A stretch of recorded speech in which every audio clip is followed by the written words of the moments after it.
Uncle భోజనానికి రండి అన్నట్టు ఆ గాడిదని కూడా మింగడానికి రమ్మని. ఈ పిల్ల తిట్లు విని 10 రోజుల్లో వాడు పారిపోకుండా చూడు. ఇదేమిటి ప్రసాదమా? కాదు, ఈ పూట మీ భోజనం. ఇంత కొంచెమా? నేను పాకే రోజుల్లో కూడా ఫుల్ మీల్స్ తినేవాడిని. అందుకే మీకు కొలెస్ట్రాల్ ఎక్కువైంది. దగ్గరుండి తక్కువ తినిపించమని డాక్టర్ గారు చెప్పారు కదండి. ఏ డాక్టర్? అలా తెలియనట్టు మాట్లాడితేనేమిటండి. పెళ్ళయ్యాక మనం మీ డాక్టర్ ఫ్రెండ్ ఇంటికి వెళ్ళినప్పుడు ఆయన ఏం చెప్పారు? మిమ్మల్ని డైటింగ్ చేయమని చెప్పారు కదా, వెంటనే మర్చిపోతారేమిటండి? ఇది డైటింగ్ లో లేదు, ఉపవాసంలో ఉంది. నిజమేనమ్మా, మరీ కొంచెం అన్నం తిని ఎలా ఉండగలడమ్మా? మీరు ఊరుకోండి. నా భర్త ఆరోగ్యం మంచి చెడ్డ అన్ని నేనే చూసుకోవాలి కదా. అది కాదు కళ్యాణి, అర్ధరాత్రి ఆకలేసి హరేమంటే ఎందుకు ఆకలిస్తుంది? ఫస్ట్ క్లాస్ విటమిన్స్ కలిపిన జ్యూస్ తయారు చేశాను. ఓ జ్యూస్ ఉందా? బతికించావు. వీళ్ళు తొందరగా పట్ట. విష్ణు, నీ ఆరోగ్యాన్ని ఇంతలా చూసుకునే భార్య దొరకటం నిజంగా నీ అదృష్టం. మరి ఎవరనుకున్నావో, షీఈ్ మై డాటర్. ఆహా, అన్నం కొంచెం పెట్టినా కొంచెం జ్యూస్ తీసుకొచ్చావు. థ్యాంక్స్. తాగండి. 20 పచ్చి కోకలు కలిపిండి తయారు చేశాను. నాకొద్దు అంకుల్. నో విష్ణు, తాగు. It's as good as medicine. అందులో ఐరన్ కంటెంట్ ఉంది, తాగేయ్. ఐరన్ ఉందా? అయితే నువ్వు తాగు. చూడండి డాడీ, తాగమని చెప్పండి. విష్ణు, కమాన్. నాకొద్దు అంకుల్. ఏం పర్వాలేదు, నాకొద్దు.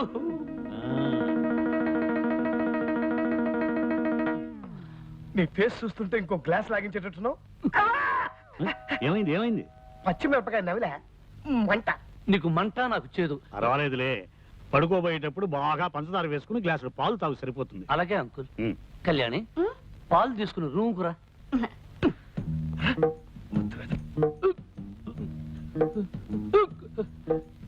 ఏమే, నన్ను పస్తు నుంచి హింసించాలనుకుంటున్నావా? నా కాకరకాయ రసం ఇచ్చి కడుపులో తిప్పేటట్టు చేస్తావా? నాకు లైఫ్ అండ్ డెత్ సమస్య ఉండేలా వచ్చాను గానీ, లేకపోతే నిన్ను ఆ చెట్టు కింద లాయర్ గాని నా కాళ్ళ మీద పడేటట్టు చేసి కాకరకాయ కరకరకరకర నమిలేటట్టు చేసేవాడిని.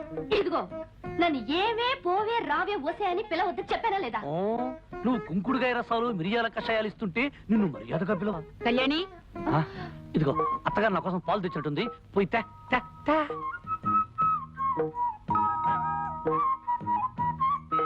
తొందరగా తీసుకురా. నాలుక గొంతు చేతుగా ఉంది, పంచదార ఎక్కువ వేసారో లేదో చూద్దాం. చూస్తా.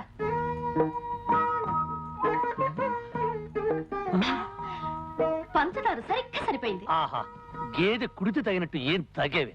కుళ్ళిపోయిన ఉల్లిపాయ మొహం. నీదే అరిగిపోయిన పచ్చడి పండ మోహం. పోవే, దోమల వాళ్ళని జీడిపాకం ముద్ద. జింగిరి బింగిరి బొంగిరి టక్కరి లట్ట. ఏమిటి అంత పొడవుగా ఉంది? ఇంకా చాలా పొడుగుంది. దీనికి అర్థం చెప్తే నీ ప్యాంట్ ఫ్యాన్ కి బిగించి ఊరేసుకుని చస్తావు. ఇదిగో, నువ్వేం తిట్టినా భరించి కూర్చోడానికి నేను లంగా ఓణి వేసుకుని కూర్చోలేదు. దెబ్బకు దెబ్బ, వేటుకు వేటు. నిరసన దగ్గనే తర్వాత చెప్తాను. పని వచ్చమ్మతల్లో. అవునంకు, మా అమ్మకి నేను పుట్టక ముందు పుట్టిన వాళ్ళందరూ పుట్టగానే డమా చచ్చిపోయారు. చివరికి మా అమ్మగారు ఈ పుర్లుదండాల వ్రతం చేయబట్టి నేనొక్కడినైనా బ్రతికాను. అలాగా? అంతేకాదు, మా ఇంటి కోడళ్ళు ఎవరైనా వ్రతం చేయకపోతే ఆ అరిష్టం అంతా పుట్టేలకు తగిలి టపా టపా పోతారు. అందుకని ఈ పుర్లుదండాల వ్రతం మీ అమ్మాయి చేత చేయించాలని నా నిర్ణయం. దానికే ఉంది అల్లుడు గారు, అలాగే చేద్దాం. మరి నిర్ణయానికి కళ్యాణి ఒప్పుకుంటుందా అని? ఎందుకు ఒప్పుకోదు? నేను చెప్పి ఒప్పిస్తాగా. ఏమిటాడి మీరనేది? నేను 100 సార్లు గుడి చుట్టూ పొర్ల దండాలు పెట్టాలా? నా వల్ల కాదు. అలా అనకమ్మా, విష్ణు చాలా సెంటిమెంటల్ గా చెప్పాడు. నీకు పుట్టే పిల్లలు ప్రాణం లేకుండా పుడితే నేను భరించలేనమ్మా. నా మాట మీద గౌరవం ఉంచి ఇంకేం మాట్లాడకమ్మా. నేను చెప్పినట్టు చెయ్యి. Good girl. ఆనంద్, అమ్మాయితో అన్ని చెప్పాను, ఒప్పుకుంది. రేపొద్దుటే పొర్లు దండాలకు ఏర్పాటు. అలాగే బాబాయ్ గారు. చూసావా, ఆ ప్లాట్ఫామ్ గాడు కావాలని కట్టుకథలు చెప్పి డాడీ నమ్మించి నన్ను రిస్క్ లో పడేస్తాడు. నువ్వు వాడి కడుపు నిండా తిండి పెట్టకపోతే ఏం చేస్తాడు? నీ మీద పగబట్టి నేను ఇలాగే అడిపిస్తాడు. అడ్జస్ట్ అయిపోమ్మా. నువ్వు కాసేపు కళ్ళు మూసుకుని రోడ్డు రోలర్ లాగా 4 సార్లు పొల్లు. నీకు పుణ్యం తగ్గుతుంది. మనం ఆడే నాటకం కూడా బయటపడతాం.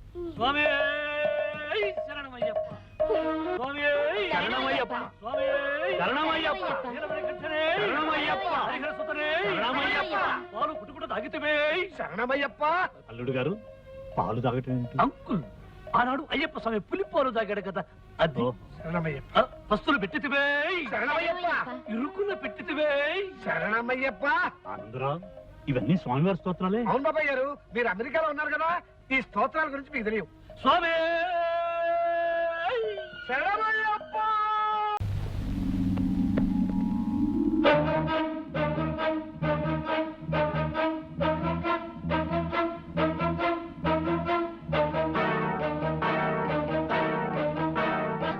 నాన్నా నాన్నా కళ్యాణక మెళ్ళో తాళి పుట్టలేదు. ఏమిటి నువ్వు మాట్లాడేది? నిజమా? అవును నాన్న, కళ్యాణక మెళ్ళో తాళి పుట్టలేదు. ఎంత మంచివారు చెప్పావమ్మా. చాలు, ఈ పాయింట్ చాలు. వెంటనే పథకం రెడీ.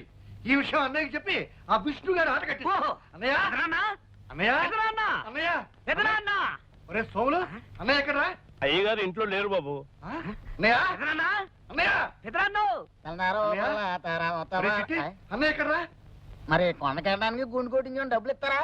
ఆస్తి మంది అవ్వాలే కానీ నిన్ను అన్ని కొండలకి తీసుకెళ్లి గుండు మీద గుండు కొట్టిస్తాను వేదవా. చెప్పక్కడికి వెళ్ళాడు. పొద్దున్నే లేటండి వాళ్ళకి ఇంకెళ్ళారండి. ఒరే నువ్వు అటువైపు వెళ్ళు, నేను ఇటువైపు వెళ్తాను. అన్నయ్య ఎక్కడ కనిపించినా సరే కళ్యాణి మెడలో తాలిపొట్టు లేదు, ఇదంతా దొంగ నాటకం అని చెప్పే. మరి నేనండి నువ్వు అటువైపు వెళ్ళు. అన్నయ్య అన్నయ్య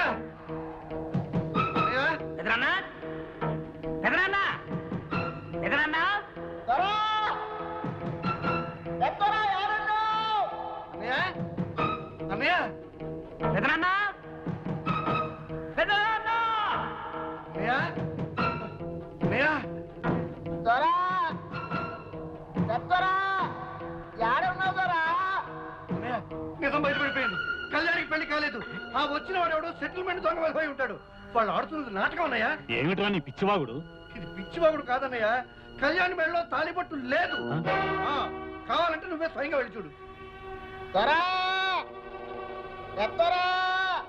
ఏడున్నావు దొరా? విష్ణుబాబు, నువ్వు దొంగబాబు అన్న విషయం తెలిసిపోయింది. కళ్యాణమ్మ మెళ్ళలో తాలిబొట్టలేదన్న విషయం ఇంట్లో వాళ్ళందరికీ తెలిసిపోయింది. ఈ విషయం పెద్దయ్య గారికి చెప్పడానికి వెళ్తున్నాను. నువ్వు వెంటనే ఊరు వదిలి వెళ్ళిపోవచ్చు. చెత్త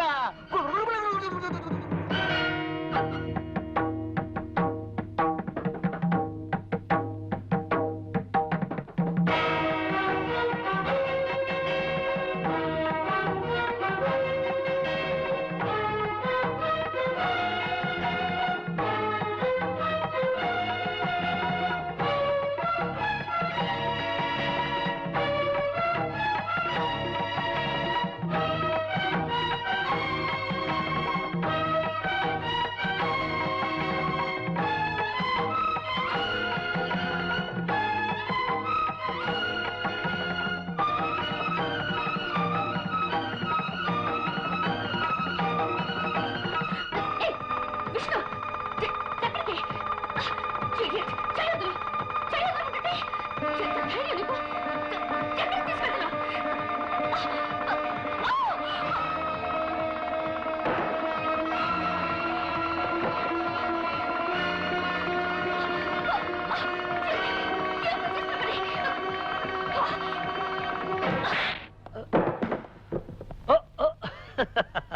అంకుల్, కురుక్షేత్రం డ్రామాలో పడక సీన్లో శ్రీకృష్ణుడు ఎలా పడుకుంటాడు చూపించమంది. చూపిస్తున్నాను. ఎలా ఉంది పొజిషన్ అంకుల్?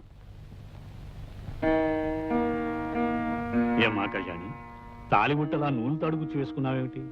బంగారం తాడు వేసుకోవచ్చుగా. సిటీలో గోల్డ్ చైన్ ఆర్డర్ ఇచ్చాం అంకుల్. 2-3 రోజుల్లో కరెక్ట్ చేసుకోవాలి కదా కళ్యాణి. అంకుల్, మీరేమిటి ఇలా వచ్చారు? ఏం లేదు ఏదో ఒకసారి మీ ఇద్దరిని చూడాలనిపించింది, వచ్చాను. క్యారియన్ క్యారియన్.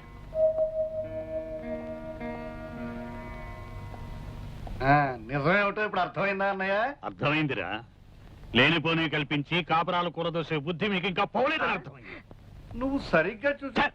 మీ తండ్రి కొడుకులు ఇద్దరు ఏదైనా పిచ్చాసుపత్రిలో విన్నారుగా, వెళ్ళి చారండి.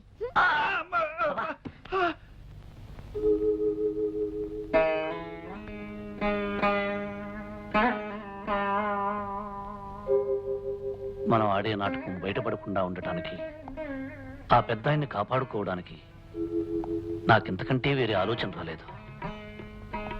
మీరు నాకు ఇచ్చే కిరాయికి తగిన రుణం తీర్చుకోవడం నా కర్తవ్యం. మీ దగ్గర తీసుకుంటున్న డబ్బుకి ఏమాత్రమైనా న్యాయం చేయకపోతే నేను కిరాయి మనిషిని అవుతానే కానీ నిజమైన మనిషిని కాను.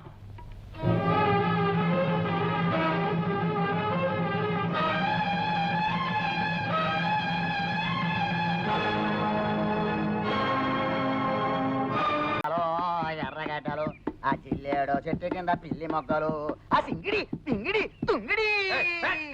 నాన్న కళ్యాణి మెడలో తాళి లేదని చెప్పడానికి నేను పెదనాన్న దగ్గరికి ఎంత స్పీడ్ గా పరిగెత్తానో తెలుసా? మనం స్పీడ్ గా పరిగెత్తాం సరేరా, కానీ మనకంటే స్పీడ్ గా విష్ణుగాడండి మన పథకం అంతా చెడగొట్టేశాడే. అసలు వాడికి ఎవరు ఆ చెప్పారు? కొండకి గుండెకి డబ్బులు ఇస్తే నేను చెబుతా. రేయ్, పాట ఆపు చెప్పు. చెప్పంటారా? చెప్పరా? చెప్పనా? ఆ. విష్ణుకి నేనే చెప్పా. ఏమని చెప్పారా బుజ్జి? కళ్యాణం మెళ్ళలో తాలిబొట్టలేదు, నీ నాటకం బయటపడిపోయింది, నువ్వు తొందరగా పెట్టి బేడా సర్దుకుని ప్రయాణం కట్టేయి అని చెప్పేశాను. ఇప్పుడైనా డబ్బులు ఇస్తారా? నీకు కొండ మీద కాదురా.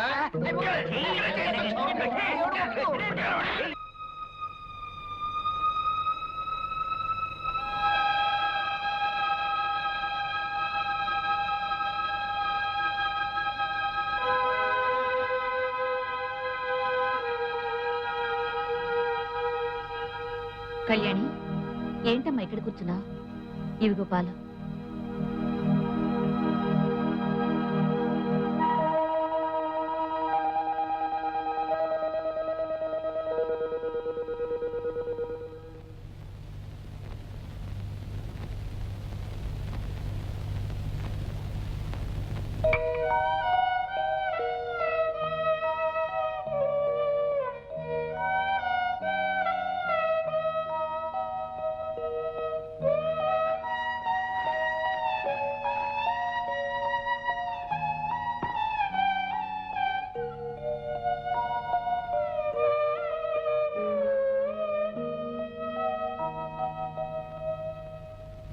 అన్నయ్య కళ్ళకు కనిపించొద్దన్నప్పటి నుంచి ఇలా స్తంభాల చాటున పూల కుండీల చాటున పెరట్లో కూర్చుని అన్నం తినాల్సి వస్తుందిరా. అందరూ కూరేసుకొని అన్నం తింటారు, చారేసుకొని అన్నం తింటారు, మరి ఇలా ముసుగేసుకొని అన్నం తినే పరిస్థితి తెచ్చావు కదా నాన్న. ఓ పని చేయరా, చెప్పు.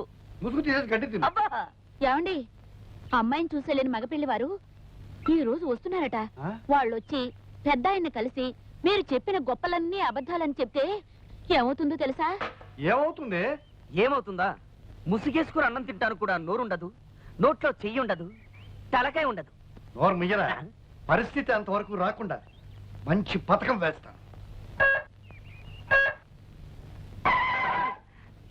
పెళ్లి వారు వస్తున్న కారుకి మధ్యలోనే బ్రేక్ వేసి వాళ్ళని సైంధవుళ్ళ ఆపేస్తాను. మ్మ్. డాడీ అప్పనాన్న పితాజీ బాపు. రే, ఏదో ఒక వెరైటీలో పిలిచాడవరా. బాపు పిలు. పెళ్లి వారి కారు ఎట్నుంచి వస్తుందని నీ ఉద్దేశం? ఎట్నుంచా? మ్మ్.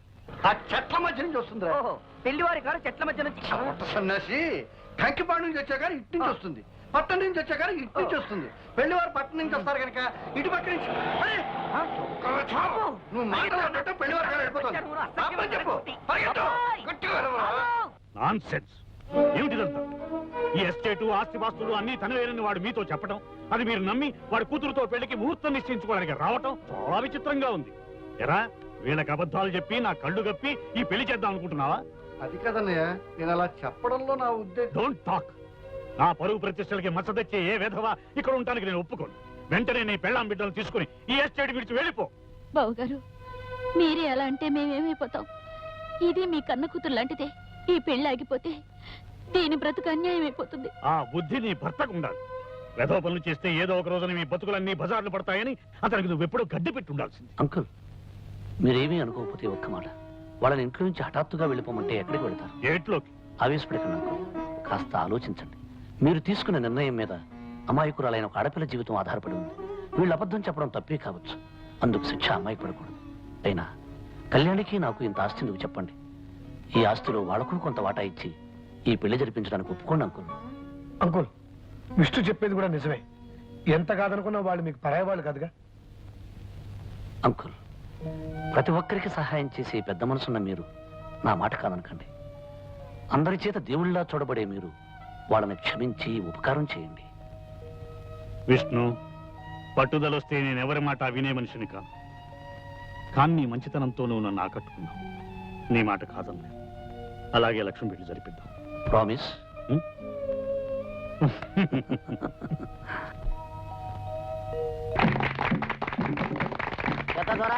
తమరి పుట్టినరోజు మాకు పండగ రోజు. మీరు కలకాలం చల్లగుండాల. మీ అభిమానానికి కృతజ్ఞుణ్ణి. పెద్ద దొర, ఈ ఏళ అమ్మాయి గోరుతో అల్లుడు గోరుతో ఈడకొచ్చినందుకు మాకు చాలా సంతోషంగా ఉన్నది. మీ తర్వాత మాకు పెద్ద దొరగా ఉండాలని ఈ తాయెత్తు ఈ మెడలో కడుతున్నాను.